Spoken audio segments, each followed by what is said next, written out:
Assalamualaikum warahmatullahi wabarakatuh.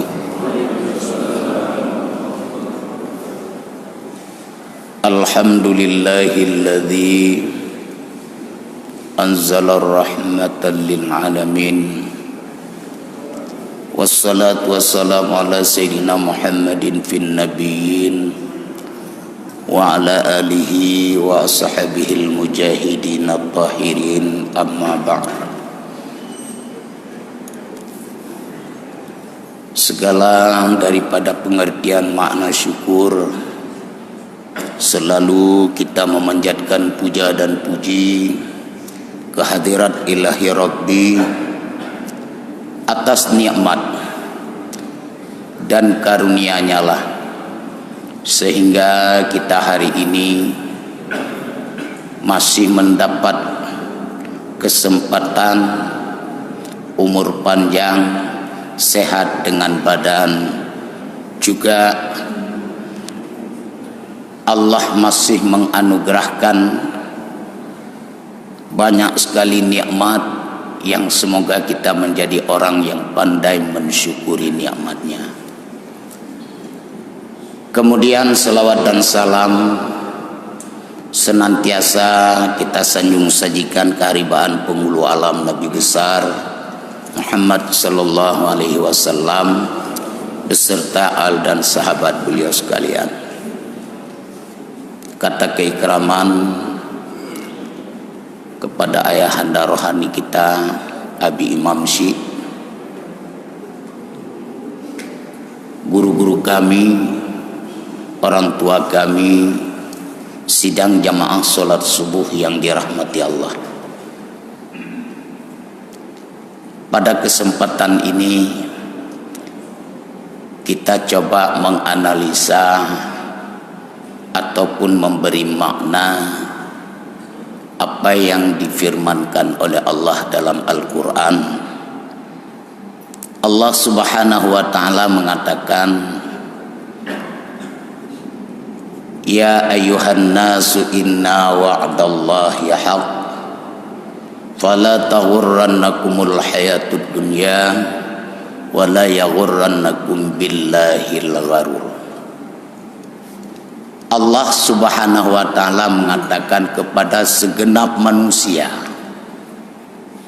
hai manusia, sesungguhnya janji Allah itu benar. Janji benar. Tidak seperti kita sudah berjanji ingkar, tapi kalau Allah berjanji benar ditepati.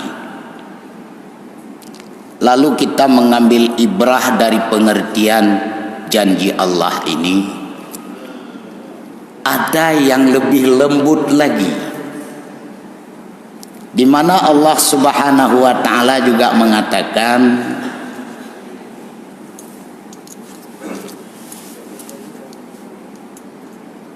Aku beserta kamu.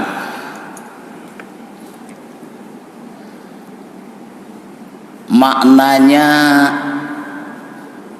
siapa yang dimaksud aku beserta kamu? La in aqamtumus shalah wa ataitumuz zakah wa amantum bi rusuli wa azzartumuhum wa aqradtumullaha qardan hasanah. Allah mengatakan orang yang bersama dengan Allah itu yaitu orang yang menegakkan sholat.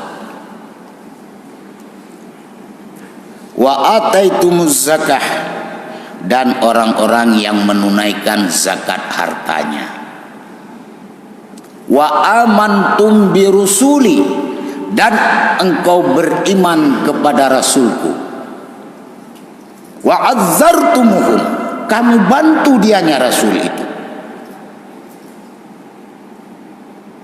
Wa aqradtumullaha qardan hasanah, kau utangkan wahai hamba-hambaku akan aku dengan harta yang baik. Ini lain akamtumus salah ini yang paling dekat bahasanya, maka sholat ukuran yang paling tinggi nilainya.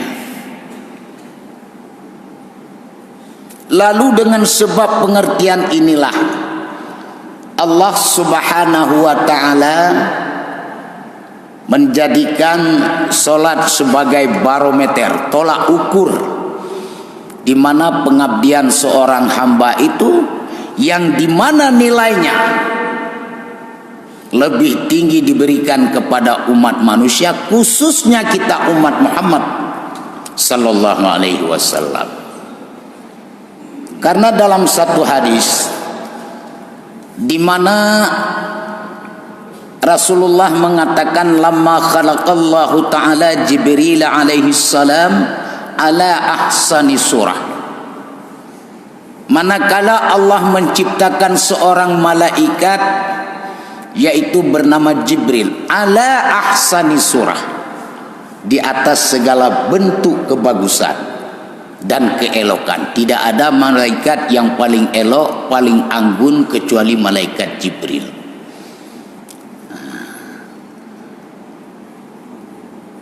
Setelah diciptakan oleh Allah, nazara ila nafsihi, malaikat Jibril bercermin di cermin surga.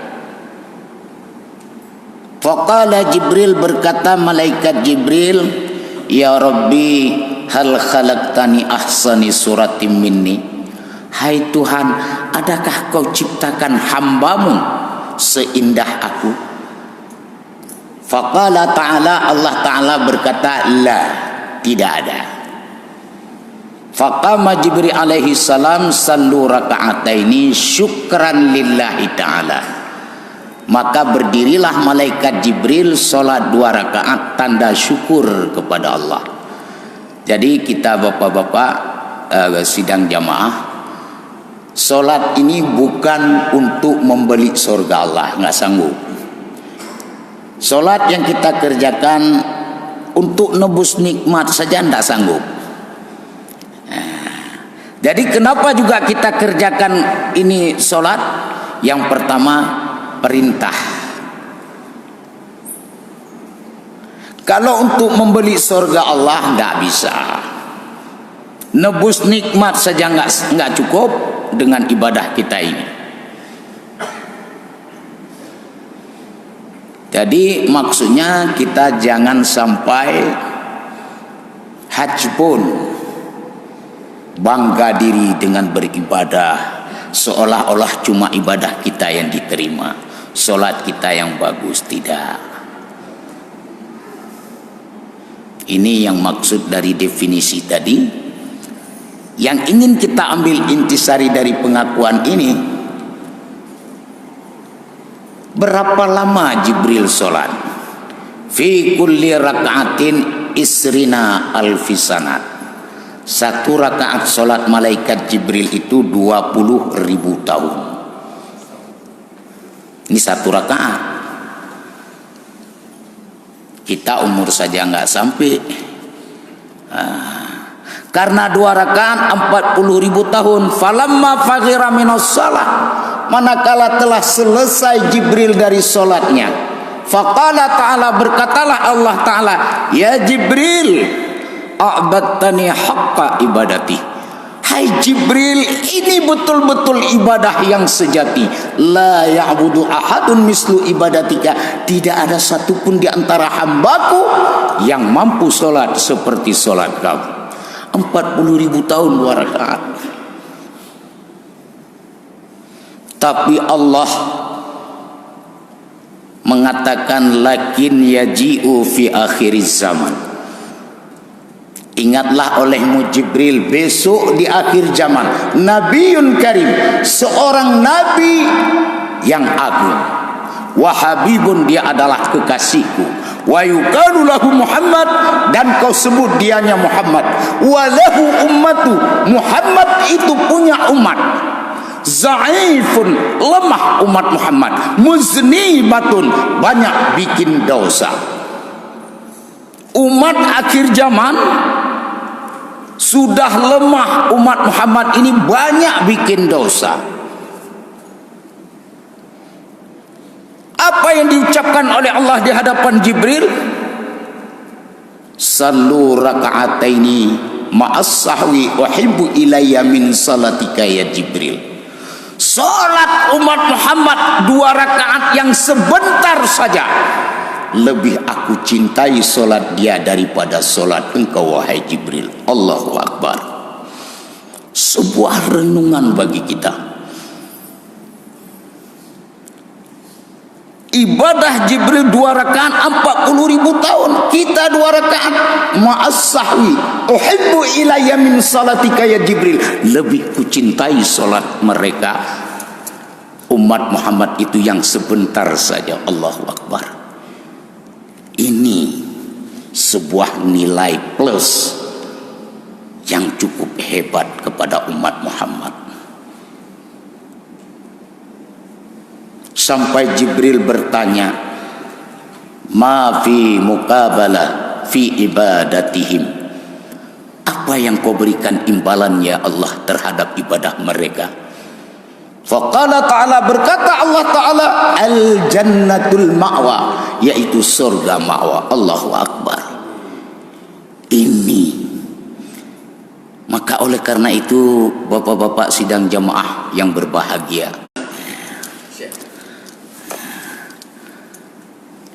kalau kita nilai dengan sebuah amal ibadah seorang hamba Allah, tetapi kenapa solat ini ada 2 penilaian? Yang pertama, fawailul lil musalli, celakalah orang-orang yang solat.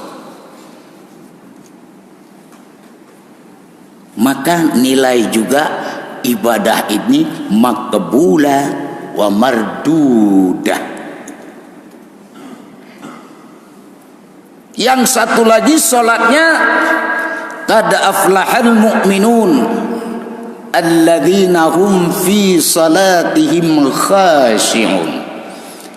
Ini untuk khusyuk ini berat.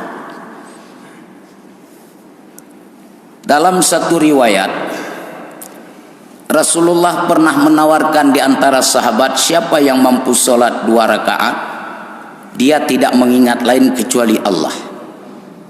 Ali karamallahu wajha nunjuk tangan, saya ya Allah akan saya berikan hadiah. Rakaat yang pertama Sayyidina Ali khusyuk sekali sholat. Setelah salam ditanya, ya Ali, bagaimana? Ya Rasulullah, rakaat yang pertama aku khusyuk sholatnya. Lalu rakaat kedua aku terpikir, hadiah apa yang akan kau berikan? Nah, ini persoalan.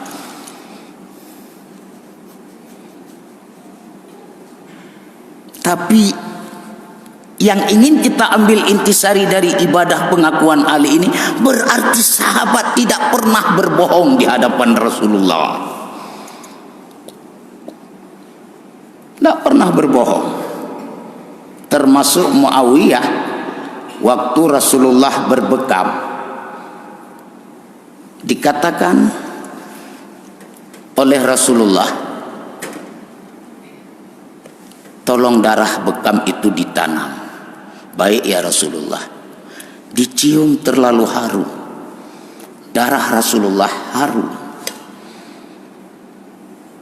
Karena cinta kepada Allah dan Rasul, tidak tega darah kotor itu menyentuh tanah, ditelanlah.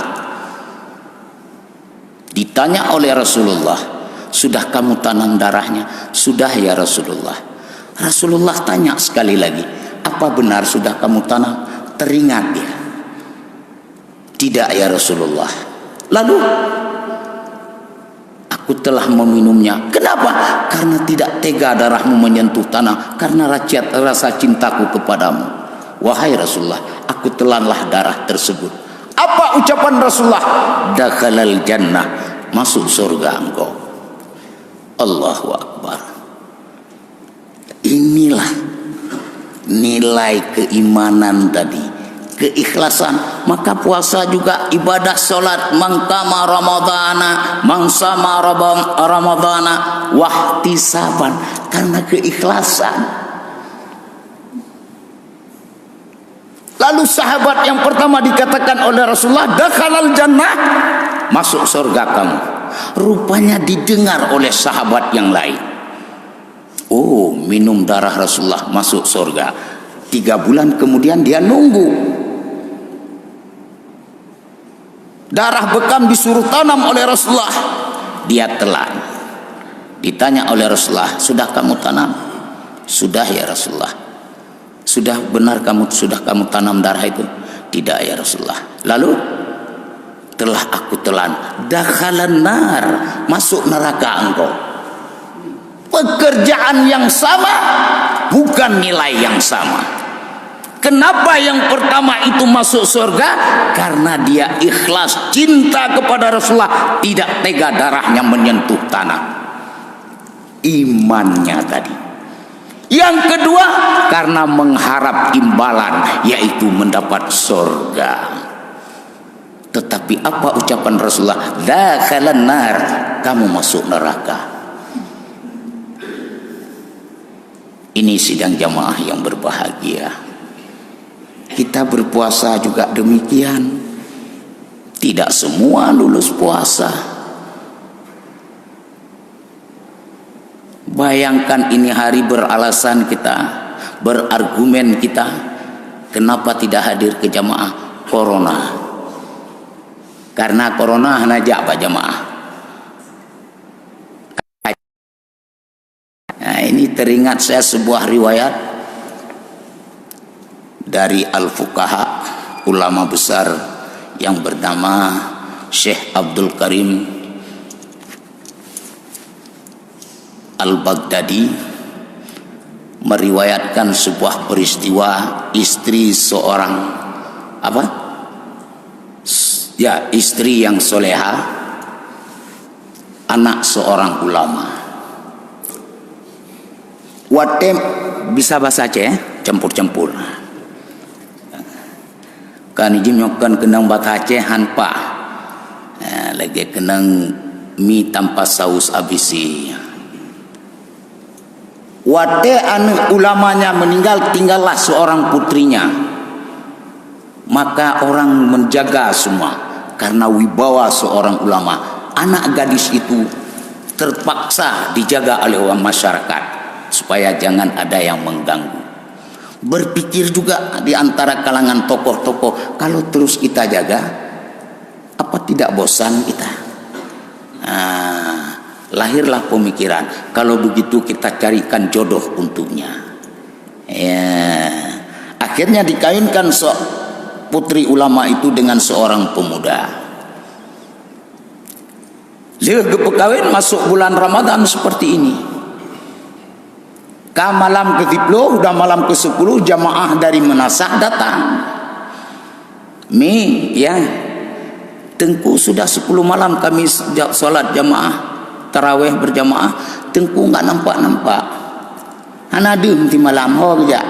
Istri soleha, apa yang dijawab? Tengku, kalau kita bahasa Aceh lah, Tengku habis berbuka turun dari rumah. Apa respon dari masyarakat tadi yang jamaah Menasah? Oh, berarti selamanya goknya ni mutijid. Tapi 3 hari kemudian datang jamaah masjid. Tengku hana duduk kamu kali belah malam ka sembahyang berjamaah di masjid. Pokoknya Tengku habis nak buka puasa nedron. Jamaah masjid merespon, berarti selamanya imlatah tapi. Akhirnya pulang si suami ini ditegur oleh istrinya, "Cut bang, jamaah melasah katruk keno, jamaah mutiji katruk keno. Drone kalih belah malam hana dudu melasah tandu, mutiji pi hana du. Ha ni ja, nyoba turah denyo, poho ku ja kan ba kedai kopi." Begitulah. Dek menan bang hai. Tingah ni ja kebetulan tingah Jumaat. Kajibnya menanti. Rupanya begitu dia pertama Jumat ke masjid, langsung dibuat protokoler untuk Jumat yang akan datang, yang menjadi khatib menantu ulama ini. Pun tanyang dua karu bantu urmonyo gara-gara kah yujak dro ku masjid nak kadepu kan cubang ini istri soleha. Kenapa cubang? Kenapa Jumat uku dro ku khatib nak kadepu? Mu kudu pura ku nyohan kayu dang ke khatib ke. Tenang cubang. Diajarilah suaminya oleh si istri yang alim ini dan soleha ini. Banji Purno dalam 3 minggunya mantap. Jumat ke depan itu datang dengan jari dak babahu boh musabah bak jaro. Ban dipersilakan. Leh gebi salim hana gedua. Muadzin ini adan hana jadi adan gepreh gedua khatib. Ya, hana gedua deh muadzin behanji adan. Tebet tu bak gedang. Nyotang adik teka gempa geken le khatib rat samping mimbar kebetulan najinilah jenilam tuji belum gegerok renan ikun le jamaah ai udua lam yang malam karat jenilah getren pulam deh semua keluar dari jamaah ini dari masjid semua di lapangan. Tak lama kemudian Allah mendatangkan gempa gepedoh gempa tebit tu jamaah terus malam ke padahal nak depu-depu le puno gewa boh-boh mutabah putuh tinak tapo tinak taho gebedah gecok bungkuk masuk dia ke dayah 2 tahun dia kembali tidak bocor rahasianya. Apa modalnya? Istri yang soleha. Jadi punya istri yang soleha dino tutah dan minta agak tanya minta warna putih susah.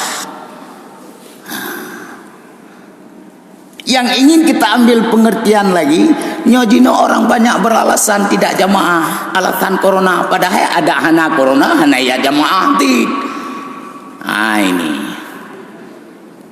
Ini pun juga dalam persoalan corona ini, wabah ini bukan tahun ini datang. Kalau kita orang umat Rasulullah, tahun pertama yang dihadapi corona oleh Rasulullah yaitu tahun ke-6 Hijriah. Di kota Madinah, wabah kolera. Sebentar-bentar orang meninggal, anak kecil lewat. Sampai Rasulullah berdoa, ya Allah, cepatkanlah kau lalui tahun ini. Bahasa Arab tahun, bahasa Aceh tahun. Urang Aceh mantap.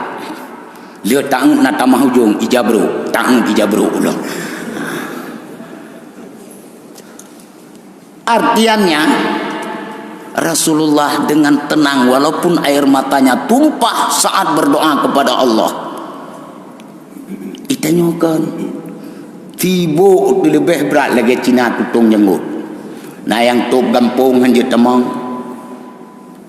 Bukan artinya wabah ini kita anggap ringan, tidak boleh. Wabah yang paling hebat yaitu di tahun ke-17 Hijriah,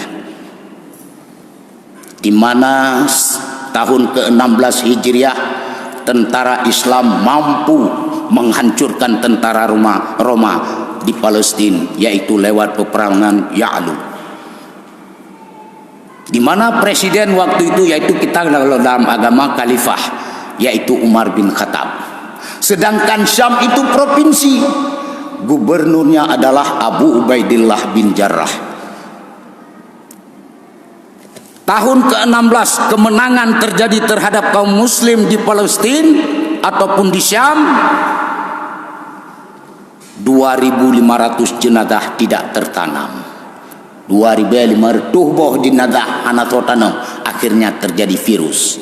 Tahun ke-17 datanglah wabah yang disebut dengan Amwas. Saat itu Abu Ubaidillah bin Jarrah sebagai gubernur menyampaikan berita kepada Umar bin Khattab. Lalu Umar bin Khattab seorang presiden berkunjung, sampailah yang namanya tempat perbatasan yang disebut Isra. Keluar Abu Ubaidillah seorang gubernur menjumpai Khalifah Umar bin Khattab. Berharaplah oleh Abu Ubaidillah, wahai Khalifah, kiranya ada kesempatan, masuklah ke tempat kami, berkunjunglah. Lalu Umar bin Khattab berkata kepada kaum Ansar dan Muhajirin, kiban pendapat kata hai kaum Muhajirin dan Ansar. Kaum Ansar mengatakan, kamu masuk karena kamu seorang presiden. Orang Muhajirin mencegahnya. Karena ada perbedaan pendapat, datanglah Abdurrahman bin Auf. Wahai Khalifah, Rasulullah pernah mengatakan, jika kamu melihat wabah, larilah seperti dikejar singa. Tetapi kamu, jika ada di dalam wabah, di tempat wabah itu, jangan keluar. Dan jika kamu dari luar, jangan masuk. Rupanya isolasi yang paling hebat sudah diatur strateginya oleh Rasulullah. Menyogitanya dalam daerah wabah, baik tebit. Orang yang di luar yang aman jangan masuk. Itanya mana nunggu. Le semer ti patu ka ganteng ini tu mubloh tu tua bagus be bram culok langgut. Bengeh dia. Bala ta semer patu. Tok balik got yang Quran. Kiban cara be long menteng turuk ino. Ya, tok balik dengan Quran. Baik belum lagi ke dalam kanangan ni ke. Kita kalau udah berpenyakit masuk ke tempat orang sehat, belum mentang menderita. Ini zalim namanya. Ya, kita jujur aja, long maaf, long tengah sakit. Ya, kalau memang lagi sakit jangan berjamaah dulu. Ataupun pakai masker. Saya setuju, walaupun tidak ada corona, saya setuju masker diwajibkan waktu sholat. Mesti diwajib pakai masker waktu sholat. Saya setuju. Kenapa? Supaya tidak ada fitnah. Apa fitnah yang terjadi? Benafang tanya kalau tentega, ladom saya piteng dengku. Bau mulut kita, apalagi yang tinggi asam lambungnya. Yang benafah kitanya, karena bukan nafas Rasulullah kita. Nafas yang diakui dunia akhirat cuma nafas Rasulullah. Apa kata Mu'ad bin Jabal saat membangunkan Rasulullah? Aku belum pernah mencium bau mulut manusia yang melebihi bau kesturi kecuali bau mulut Rasulullah bangun tidur. Budah Rasulullah be babah be nafah be kesturi. Itanya menyopot saja deh pega meninggal lah murung pega. Ini maka Rasulullah itu jangan diremehkan. Basyarun la kal basyar, serupa tapi tidak sama. Aisyah pernah mengatakan, saat aku bersugul dengan baginda Rasul, aku mencium bau badannya, tidak ada tandingannya kecuali menjadikan bau kesturi. Jadi geti Rasulullah baik kesturi. Geti kita nyo menyota pecium mbak manamin menyuruh boleh anak jaga kau. Ini maka kita kembali kepada pokok masalah. Apa tadi yang intinya? Wahtisaban, ikhlas. Ibadah kalau karena terpaksa ada mertua nah semayangnya kemah. Solat membuat pendekatan kita dengan Allah. Sebenarnya inilah inti dari masalah solat. Yang kedua,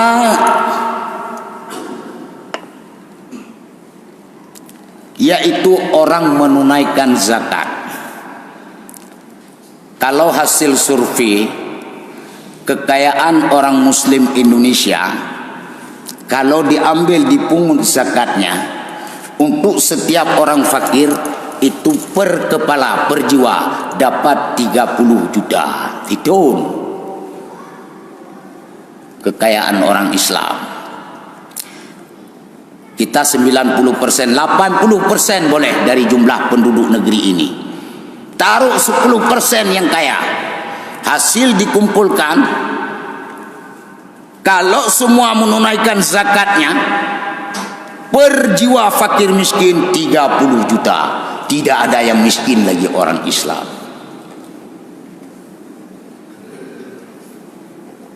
Ini berarti banyak sekali orang tidak menunai zakat.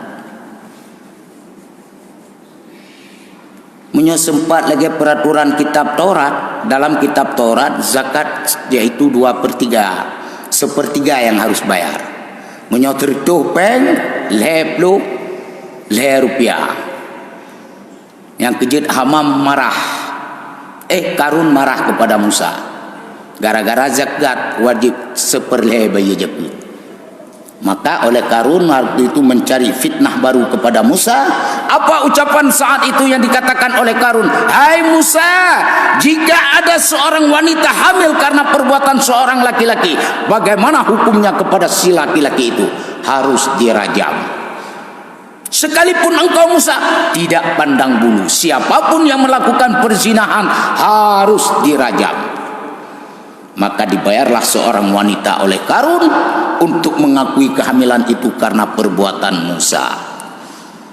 Dibawalah ke hadapan orang ramai. Lalu ditanyakan, hai wanita ini, siapa yang menghamilkan kamu? Dan dikatakan oleh Karun, hai dengarlah, wanita ini hamil karena perbuatan Musa. Ini fitnah. Lalu Musa datang. Apa yang dikatakan oleh Nabi Musa kepada wanita itu? Kamu mengaku saja sebelum aku bertanya kepada bayi dalam kandunganmu. Rupanya gemetar wanita itu. Apa yang diucapkan? Wahai Musa, sesungguhnya kehamilanku ini tidak ada urusan dengan kamu. Tetapi aku dibayar oleh Karun untuk mengakui ini adalah perbuatanmu. Untuk menggagalkan zakat, ciptakan fitnah ke Nabi Musa. Akhirnya apa yang terjadi? Jibril datang, Musa, mintalah apa yang menjadi hakmu di hadapan kalangan orang-orang ini, di hadapan orang-orang bangsamu, kaummu. Apa ucapan Musa? Tenggelamkan Karun. Lalu tenggelamlah Karun sebatas mata kaki. Minta lagi Musa sampai ke lutut, minta lagi sampai ke pinggang, minta lagi sampai ke dada, minta lagi sampai tenggelam. Apa yang terucap oleh kaum Bani Israel saat itu? Kenapa Pakanhan Musa minta tenggelamnya Karun? Karena dia sepupu dengan Karun. Jadi dialah yang menjadi ahli waris atas harta Karun. Yang prasangka. Akhirnya apa ucapan Musa? Ya Allah, Karun telah kau tenggelamkan sekalian dengan hartanya. Maka tenggelamlah harta Karun. Yang kejauh tak temu ngitanya wajin apa yang taku harta Karun. Nah, ini dasarnya. Yang kejauh ditanya untuk menghindari kewajiban ciptakan fitnah. Itu manusia yang paling buruk. Maka orang-orang yang wajib menunaikan zakat tidak menunaikan zakat, itu rombongannya Karun. Inilah sidang jamaah yang berbahagia. Kemudian kembali sedikit lagi kita, karena orang-orang mukmin kata Rasulullah, jika orang umatku ditimpa oleh wabah, bagi dia adalah ujian. Kita orang beriman ini ujian dari Allah. Wa nabluwakum, karena janji Allah.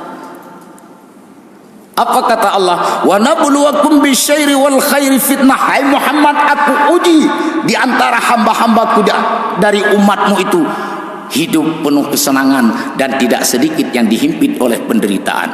Wabah ini cobaan, ujian dari Allah. Lalu 3 faktornya. Untuk orang beriman adalah ujian, untuk orang setengah beriman itu adalah teguran. Kayak mana setengah beriman? Meno di tengah beriman, tembayang, nah cuma cuap mendang. Nah, itu setengah beriman. Pengertian setengah beriman kan kayak gitu dia. Salat togel belaju. Jadi ini disebut setengah beriman. Yakin kepada Allah seperti kata orang ateis. Aku tidak percaya agama, tetapi aku percaya tentang Tuhan. Ada orang ateis yang demikian. Iji yang hanai percaya agama sagai. Menyo Tuhan ni percaya.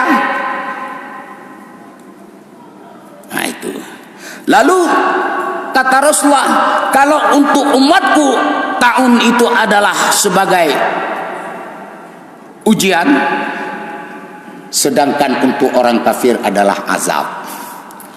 Maka nepegah oleh Rasulullah, apabila umatku ditimpa oleh tahun, ada hikmah. 3 perkara yang menjadi hikmah. Yang pertama adalah rahmat Allah. Misal kita mati dengan tahun, nyan rahmat Allah. Oh, nah hebat rahmat Allah, paling hebat. Neken kedone Allah dalam hadis qudsi, wa man nazara alaihi birrahmah la yu'adzibuhu ba'dahu abada. Siapa yang aku pandang dengan rahmatku, sungguh dia tidak aku azab selama-lamanya. Ini makanya kita bulan Ramadan ini rahmat Allah. Kata Rasulullah, idza dakhala awalu min Ramadan nazarallahu alaihim birrahmah. Apabila masuk awal daripada bulan Ramadan, Allah memandang kepada mereka umatku dengan pandangan rahmat. Allahu Akbar. Tidak diazab selama-lamanya. Mati tahun hana gaduti karena pakai rahmat Allah. Yang kedua adalah maghfirah Allah. Kalau kita mati dengan sebab wabah, sampai Rasulullah mengatakan dosa seujung duri pun diangkat oleh Allah dengan maghfirahnya. Kita masuk fase yang kedua, yaitu wa awsatuhum maghfirah. Yang terakhir kata Rasulullah, jika umatku ditimpa oleh wabah ataupun tahun, maka dia mendapat pahala syahid. 3. Oh, tapi fikir-fikir tak duduk kan gak mati tangan mendak. Kenang tangan daripada ipok motor mati. Gak kenang tangan. Tetapi apa kata Allah, wala tulqu bi'aidikum ila tahluka. Jangan kamu menjatuhkan dirimu dalam kebinasaan. Kata tepu tempat tak unjih pahala pun tak belum kenal. Nyaham temung pahalanya. Kita manusia ada aturan. Pemerintah buat aturan, MPU buat aturan. Kita sebagai manusia, EU ratba netran berat pelepu tupem yang diri tijah itu yuk aturan itanya EU aturan ulewat tu kuat netran berat netran lewat hantu apa yuk. Artinya ada aturan. Kita menghindar daripada ini adalah ada tujuan. Kenapa? Ikhtiar. Ayat yang pertama diturunkan oleh Allah di Gua Hira, yaitu Iqra bismi rabbikal ladzi khalaq. Rasulullah tidak pandai membaca, tetapi diajari oleh malaikat Jibril sampai 3 kali. Ini namanya ikhtiar. Kalau bismillah rahmat.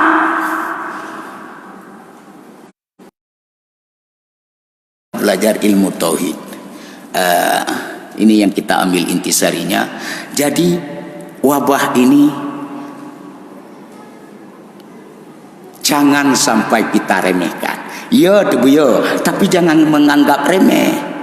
Oh hana ya kulung pu yang corona ke makhluk Allah ni.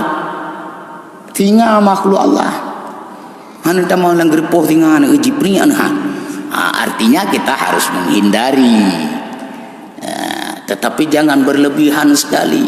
Kenapa? Nyoy tanyo naik jemaah dasya alam tijid. Dalam kitab Nawahirul Fatawa dikatakan oleh ulama besar, termasuk Jawahirul Fatawi oleh Jalaluddin As-Sayuti, kalau orang sudah berwudu berada dalam rumah Allah, sudah dijamin kesuciannya. Allahu Akbar. Orang di Wuhan apa? Wuhan ya. Pertama corona. Di Wuhan itu kena corona. Orang Muslim tidak kena. Doktor Tiongkok enggak habis pikir kenapa orang mukmin, orang Islam tidak kena corona, orang kami kena. Rupanya hasil penelitian, air wudu dapat mengantisipasi virus. Kita nyoli mangga tamu suci tambah ibadah sunat lah. Ini hasil penelitian dokter Tiongkok. Bukan manusia sekarang saja harus buat penelitian. Pengakuan Rasulullah ditanya oleh para sahabat, "Kaifa ummatika yaumal qiyamah ya Rasulullah?" Bagaimana contoh umatmu? Inna ummati jaa yaumal qiyamah ghurran bi asaril wudu. Tanda umatku nanti di hari kiamat, kata Rasulullah, dia akan datang dengan cahaya berbekas air wudu. Hebat air wudu ini. Benarin ada duit mayang tahu medat mayang hanggema. Benar rencana yang artinya sudah diakui oleh Rasulullah, air wudu bukan saja di dunia, diakui oleh Rasulullah, ghurran bi as, umatku nanti akan datang dengan bercahaya air wudu. Ini kehebatannya. Maka oleh karena itu yang kita maknakan daripada semua ini, kita boleh waspada tetapi jangan lengah dan jangan menganggap remeh. Nah itu, ini semangat daripada kehidupan, menjaga apa yang menjadi peraturan dan himbauan daripada ulama. Insya Allah ada 4 perkara yang menyejukkan kita saat berada di alam kubur, akan saya sampaikan setelah pesan-pesan berikut ini. Amin ya rabbal alamin. Hadanallahu wa iyyakum ajmain. Wassalamualaikum warahmatullahi wabarakatuh.